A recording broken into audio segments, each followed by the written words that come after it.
Muy buenos días, bienvenidas y bienvenidos todos. Mi nombre es Enrique Bustamante Martínez y soy el director general adjunto de Estrategia.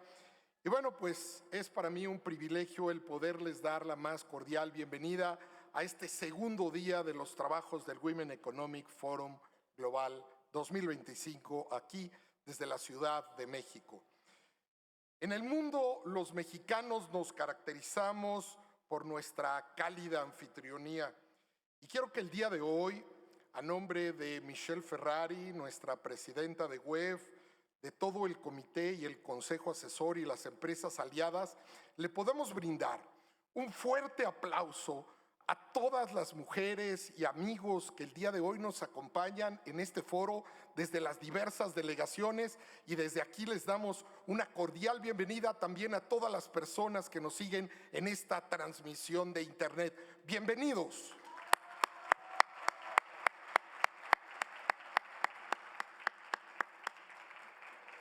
Y bueno, pues vamos a iniciar con toda la energía con un panel realmente interesante. Hoy, un panel titulado The Women Creativity for Sustainable Future. En este panel, y quiero llamar a este escenario, van a participar María José Martabit. Ella es la CEO de Theodora, una experta en liderazgo creativo a quien le damos la más cordial bienvenida.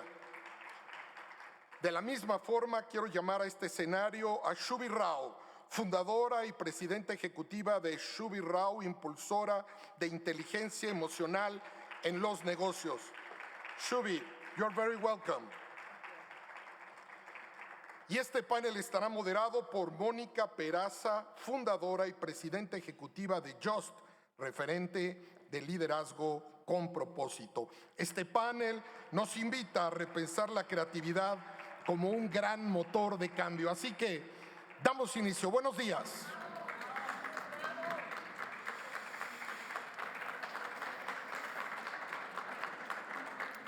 Muy buenos días a todos. Este panel va a ser en inglés.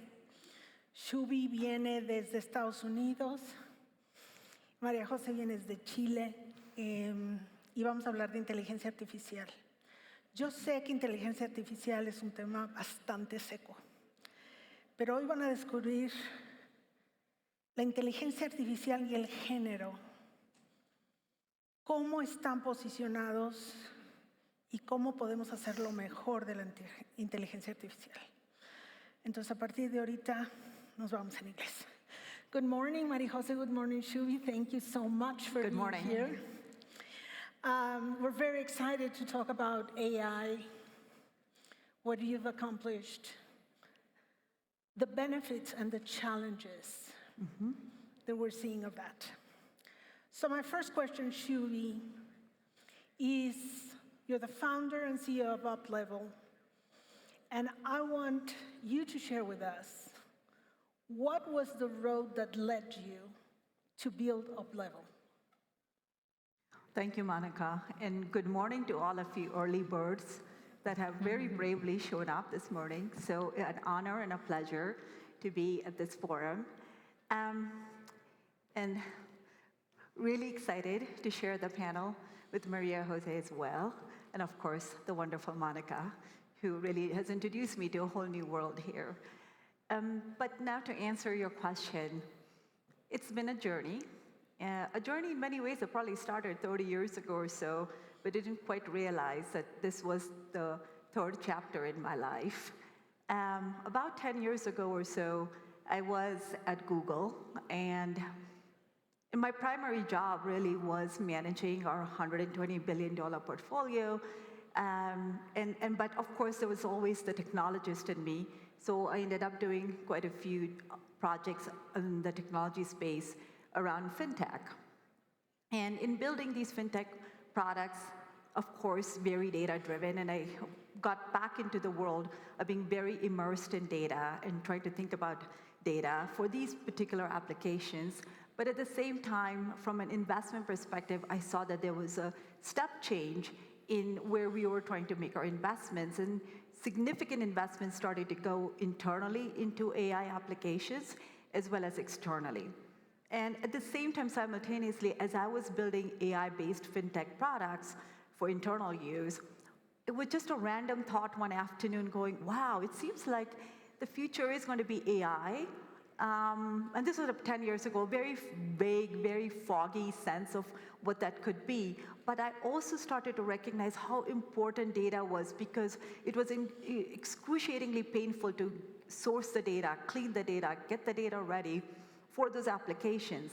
And this very random thought that I had was, wow, I wonder how AI will work for women, because where will we get the gender data? How does gender data work?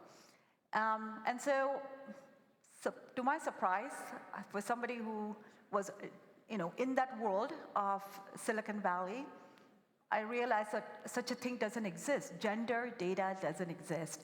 And so I was complaining about this to a friend who was visiting me from the UK, and said to her, I think this AI is going to be really transformational, but we don't have gender data. And in a very British way, she said to me, hey, you're somebody who can do something about it, or you can complain about it. So here I am today. I chose not to complain, but instead start to go away and build the gender data sets, a journey I started in 2021 after my first raise.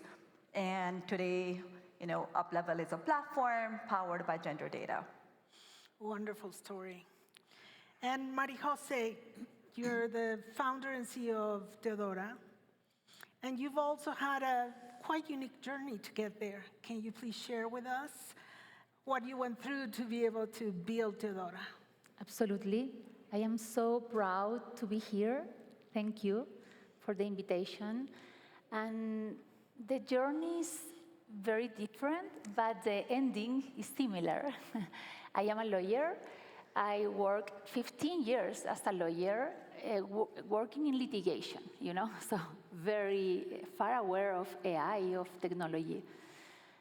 But somehow I realized that in the decision-making courts, in the Supreme Court, appeal courts, judge, have a lot of biases, unconscious biases in the decision-making. So I was realizing every time that whenever there is a case with the same facts, sometimes to another case, the resolution is totally opposite. So that was bothering me a lot, And it was like thinking in my heart, like how I can solve that, Start thinking, and one day I saw 2017, the magazine The Economist. The title was Data, the New Oil, something like that, And I was reading, and I was understanding the value and the importance of data. So I was trying to understand how could be a system in which I can, in my dream, like delete those biases, or show the judge or the system that decision has several biases, And that was only an idea. Until one day, 2022, I said, I want to build that. And I realized that there wasn't nothing like, I remember in Google, like watching anti-bias system, searching that, and there was anything. I was, okay, I want to build that. And then, of course, as a lawyer, I have no idea how to code anything. My maximum knowledge about technologies use an Excel. So I started looking for experts in the world, like experts in AI and bias. I remember that I did a list of 10 people in the world. I reached them by email, introduced myself. 9 of them replied to me and say, it's impossible, the idea will not work because there is no data about bias. And especially, there is no data about bias in Spanish. So you are really crazy with that idea. And one person said to me, I like this idea, and I know how to do that, and offer me something. I remember travel to Silicon Valley, 5 months pregnant, and since then, I have been working with my co-founder, Ricardo Baeza-Yates, a really well-known expert in AI, ex-vice president of Yahoo. So we built the large data sets in the world with bias. And right now, Theodora is the platform in which you can detect gender bias, age bias, religion bias, and we are super proud. Wonderful story.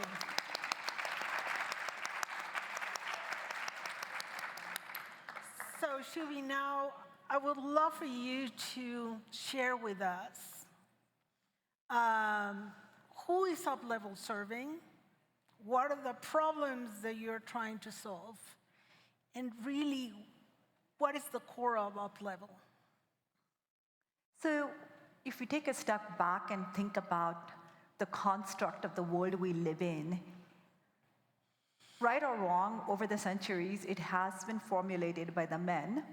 And without explicit data, there is implicit data that flows beautifully from the White House to media to global leaders all around the world, from financial markets, right?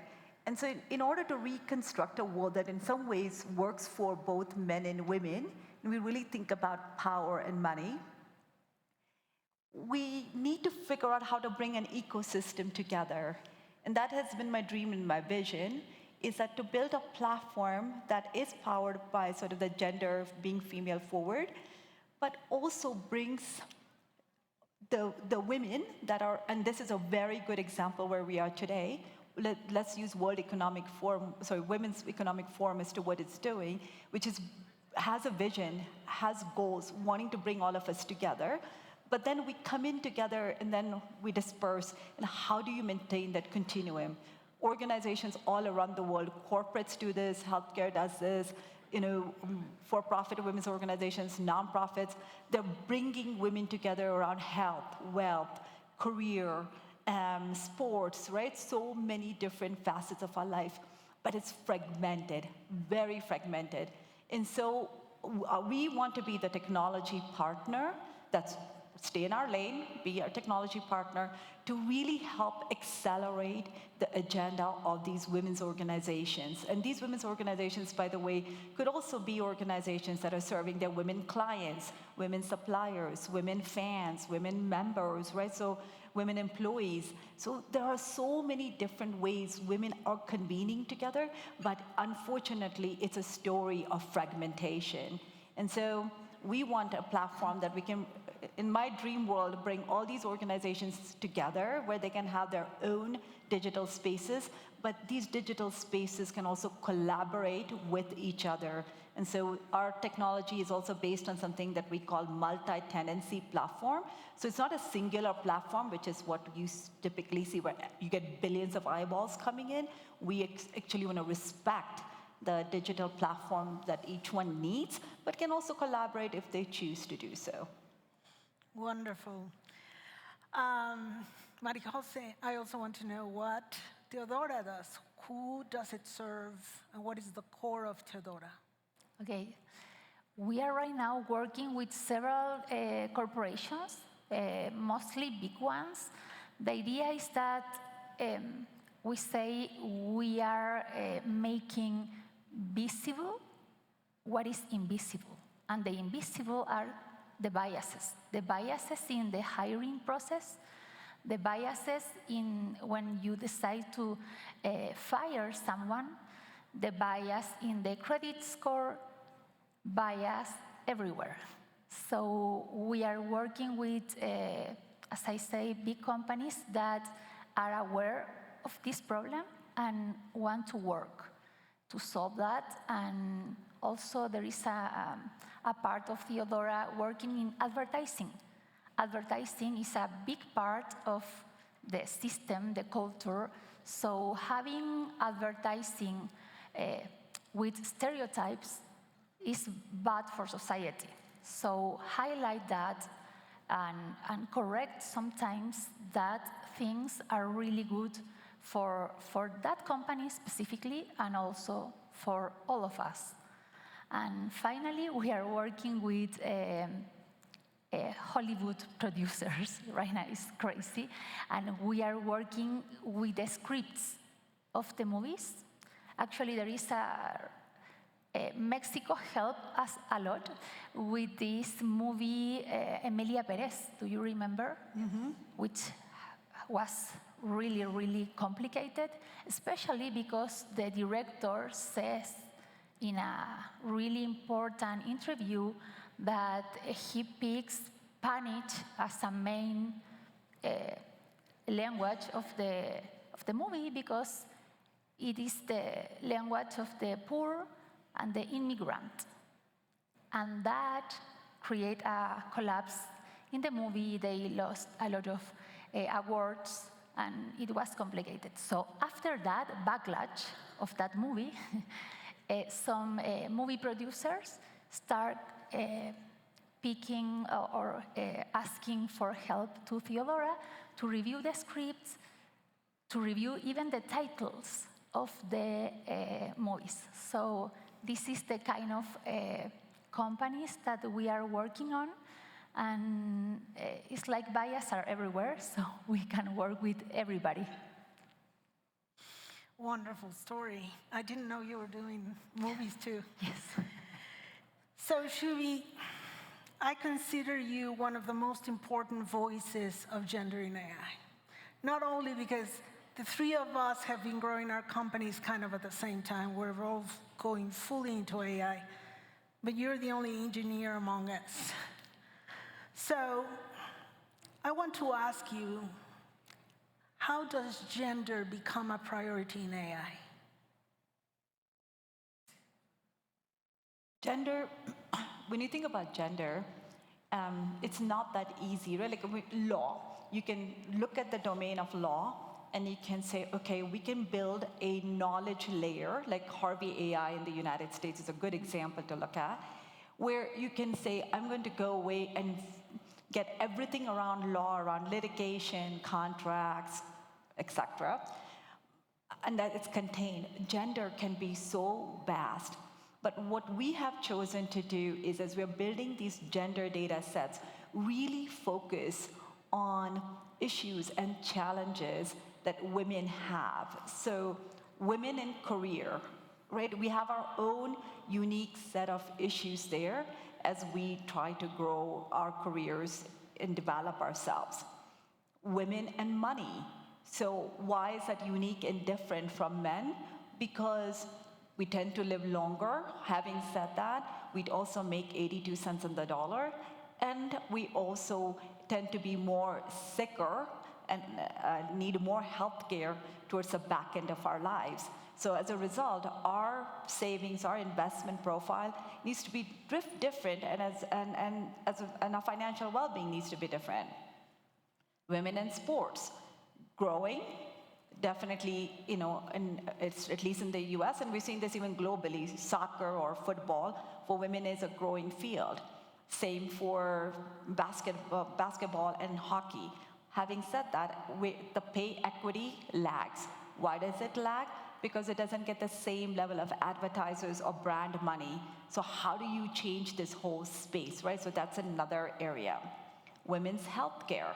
That's, again, we're building a whole knowledge layer around women's healthcare, which is, we're building a whole large language model just on women's healthcare, but not boil the ocean specific to women. What do we need?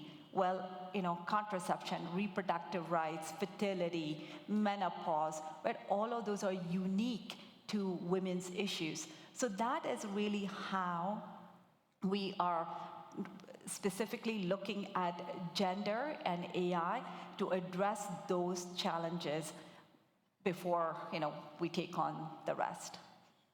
Well, really interesting approach. So, Maria Jose, you shared with us that Theodora is really focused on detecting bias. We want to know, how are you doing that, and what are you focusing into? Yes. There is this first challenge, which was how I can collect the data, right? As I mentioned, when we start, there was none data set about bias in Spanish.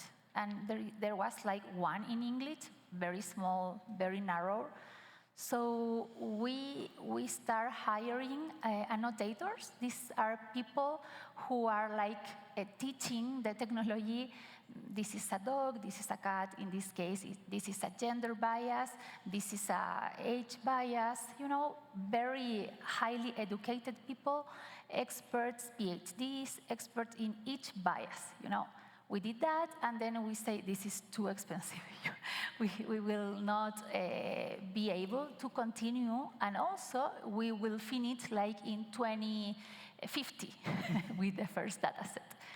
So then we say we need to raise a lot of money to hire, you know, hundreds of people with this level. So then we had this negotiation with this venture capital, and we get a really, really bad offer, really bad. So then we say, if we accept this offer in the early stage of the company, we will like lose the company. So an idea in this stage of necessity came out about how about collecting this data like in the FIFA or a worldwide championship, but with data. So we start planning this idea, and we did the first worldwide championship with data. And actually 20 countries contribute, and after that competition, we create the most important and robust data set. So the journey was not easy, but then we realized people want to contribute. We see in the data that gender bias is the most relevant, is 48% of the bias in the world. Wow. It's the biggest. The second one is race, 28%, and then the other ones. So this is a problem that is present everywhere, in Europe, Latin America, Asia, is everywhere. So then when we collect all the data with this championship, we say, here is the solution with this collective intelligence. And then all the things that Theodora does is with people around the world. This is our business model, and right now we don't have any venture capital for our business to run.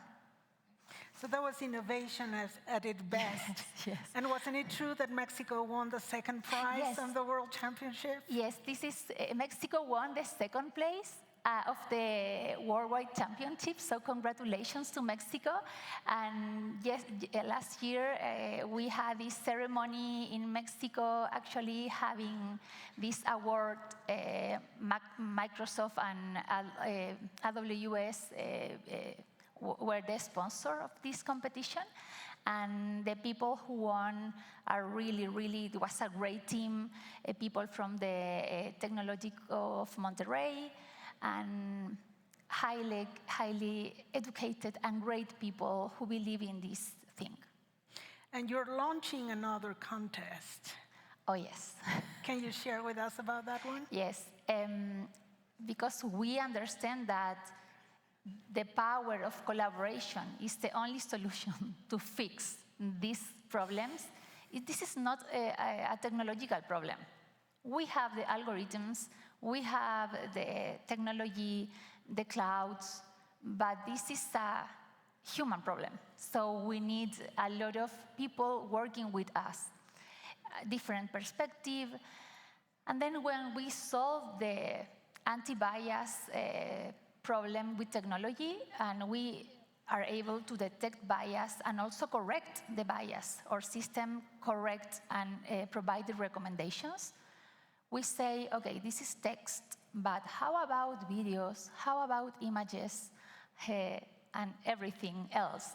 So we say we need to train now the second stage of Theodora, in which we need to get new images and new ways to see the world. So then we think in this idea to join with a very well-known artist in the world, and we are launching this contest. The title is Mapping the World Imagination, and we of course are collecting the creation, but the jury that will be reviewing this piece of art that we are creating together is, for example, Barbara London. She's the curator of MoMA in New York. Is also Frances Morris, the director of Tate in UK. Laura Barbier, director of James Howell Foundation, like very well-known people that believes in this journey, and we expect to have a lot of submissions.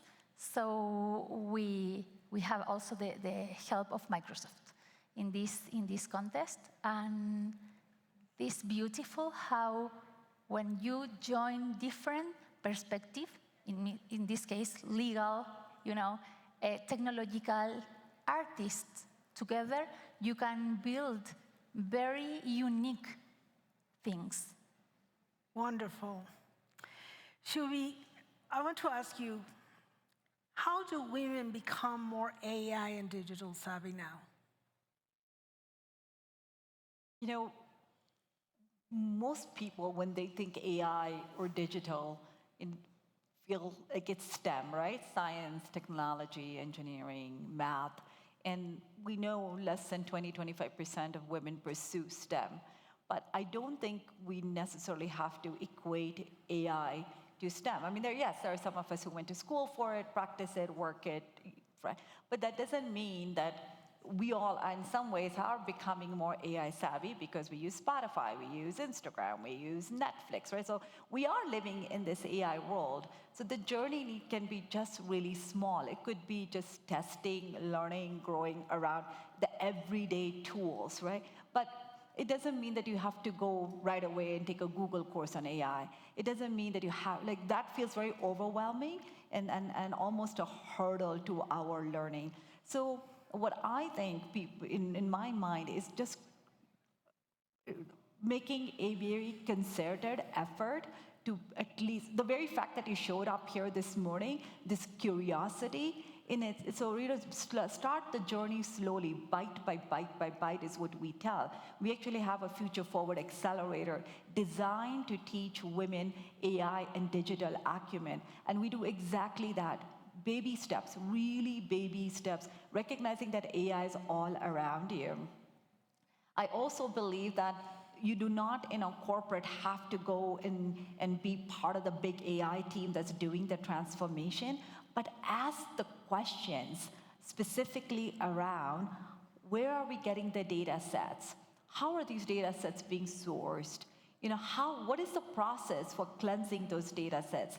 And I was saying this yesterday to Monica, that if there is one place, if Shubhi could wave a magic wand and say, I really want women to be the highest set of contributors in building algorithms. So this is my request to all of the ladies in this room, that be curious about those algorithms. Because in the end, when you really parse all of AI, what the heart and soul of it is those algorithms, right? Those are those algorithms, by the way, you see today that are getting worse and worse and worse, right? We're beginning to see the biases in the algorithms.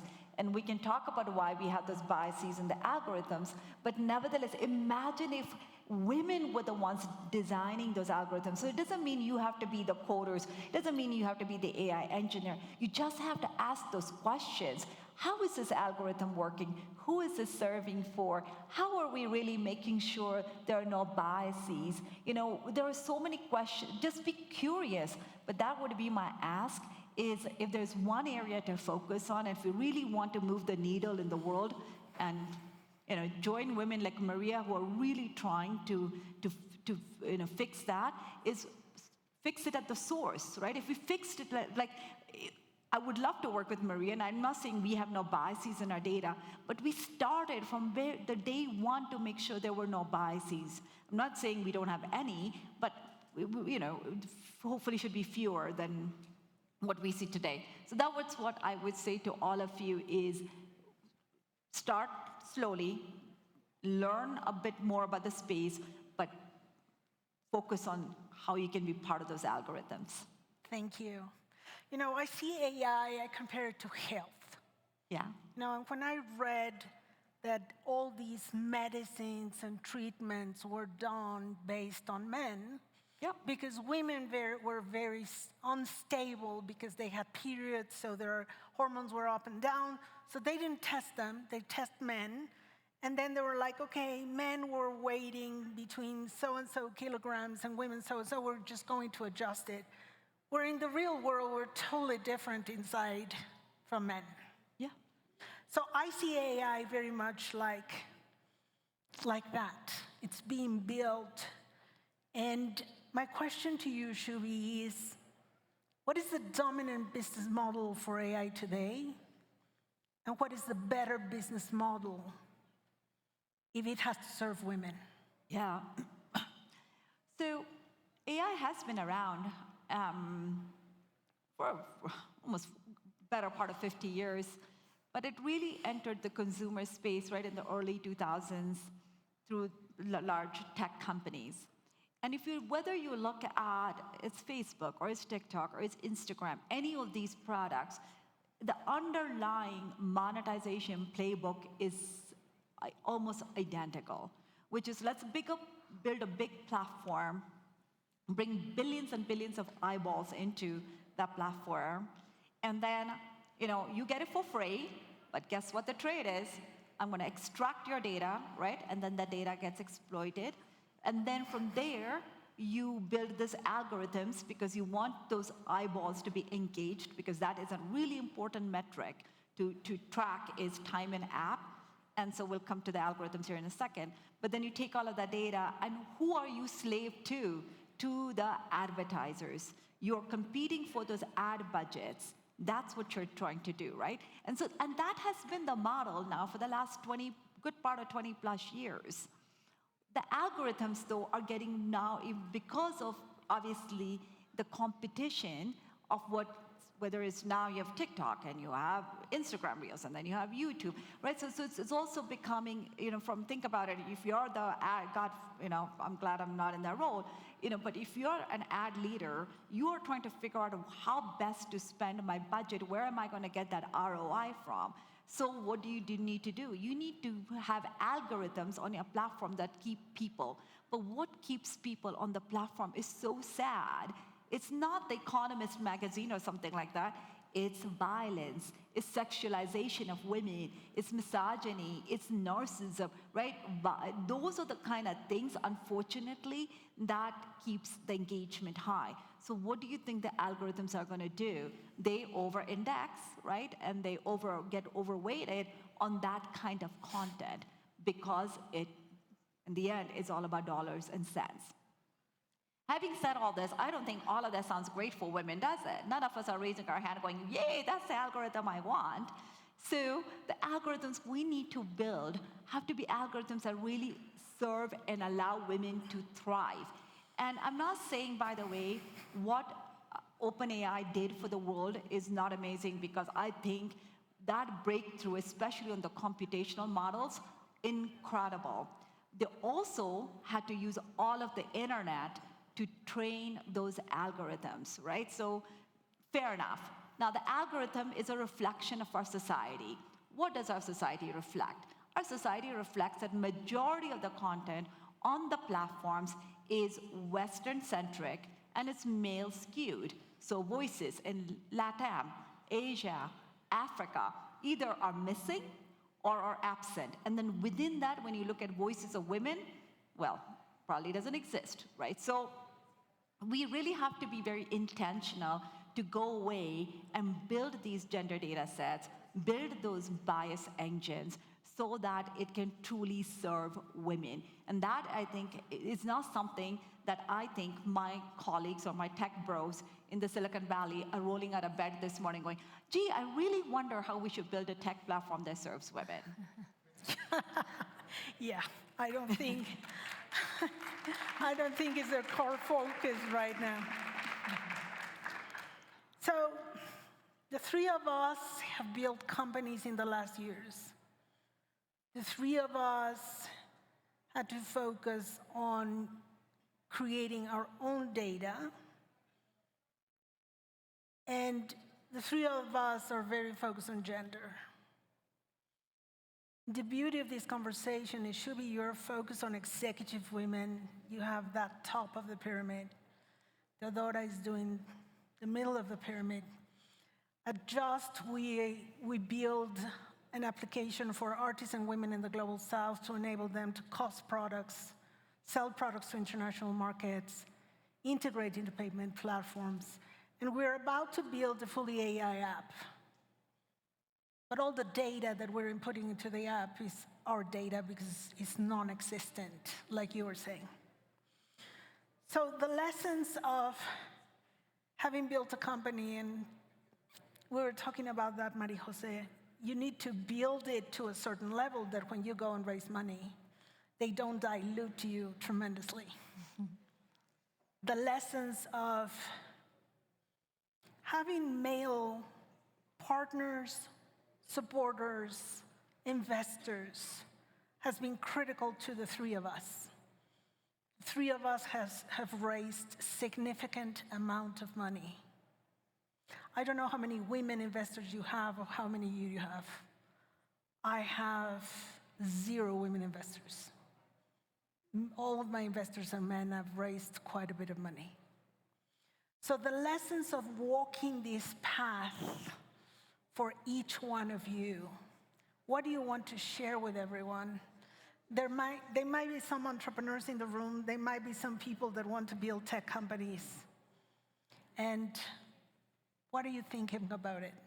How can you share with them the key lessons? So Maria Jose, why don't we start with you? Okay, super difficult question, but if I can pick one thing that is really important is when I start Theodora, there was someone that says to me, I believe in you.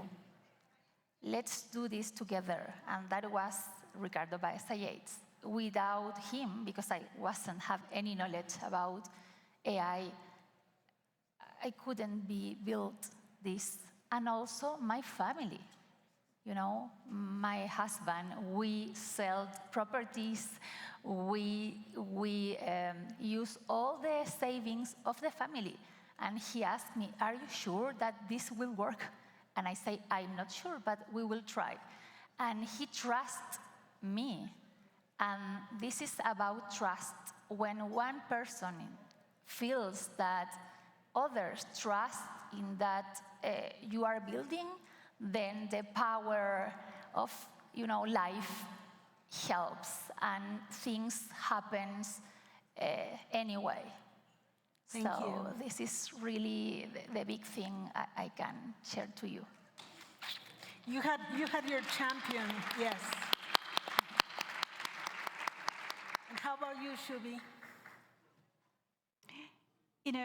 I agree with her. This is a difficult question because each one's journey is different. But having said that, I will say, for most part, a common denominator for all women is no different than in many ways when I look back at my corporate career. And as a founder that is a woman, your bar is always going to be set higher than a man. So if I'm going to get promoted, I have to check every freaking box. And for most part, my male colleagues could be 2 levels below, but they might be the next vice president, right? So it's just just how the world operates. And from that perspective, I don't think it's that wildly different for women founders, because in the end, what are you asking for? You're asking for risk capital, right? And when you think about risk capital, they are risking that money on you on day one. What do you really have on day one? A PowerPoint presentation and maybe a simple prototype. Maybe spend a few $1,000s at the most, but that's it. And in return, as a tech company, I'm asking you to write a 7-digit check. That's not that easy to do. So the only thing that they have at that point is you. So you have to be as honest and authentic a brand you possibly can be, because that's what they're writing that check for. And so recognizing that, I was saying this last night, that I don't know if I could have raised that kind of money, even though I don't know if intellectually I'm any different than when I was at age 25, but I don't think that would have happened.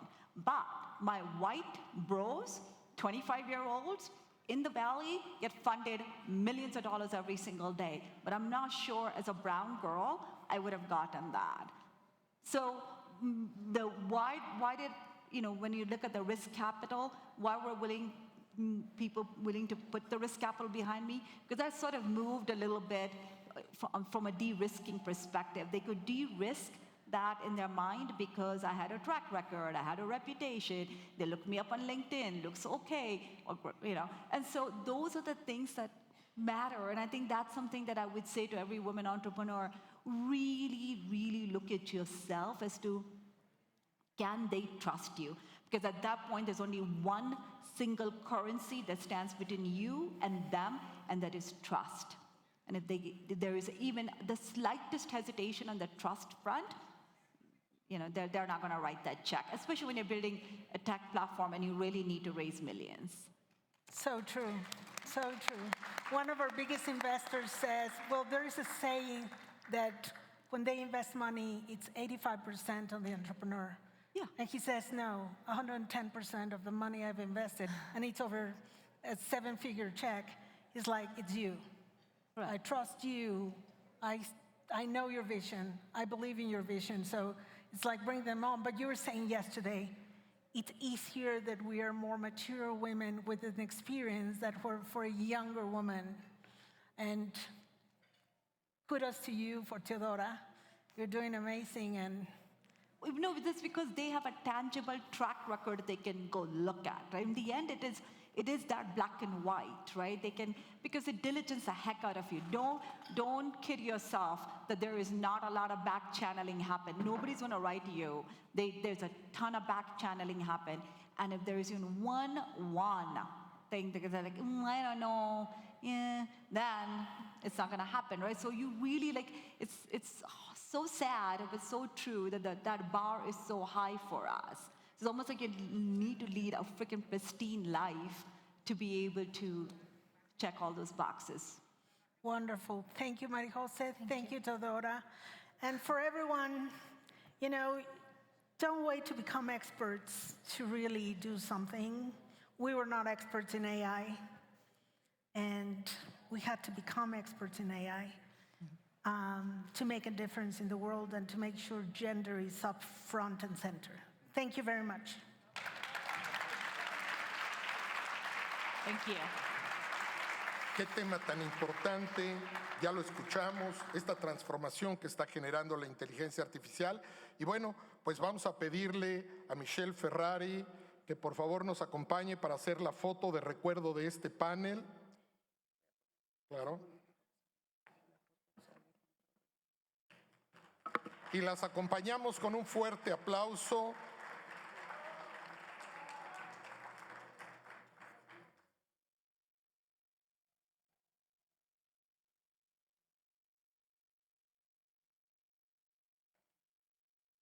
Creatividad, tecnología, inteligencia artificial, componentes fundamentales de todos los negocios en el mundo.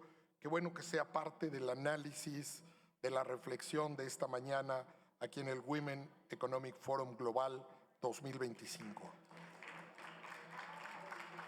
Y también vamos a hacerles entrega de un obsequio a las panelistas y a nuestra moderadora de parte de Women Economic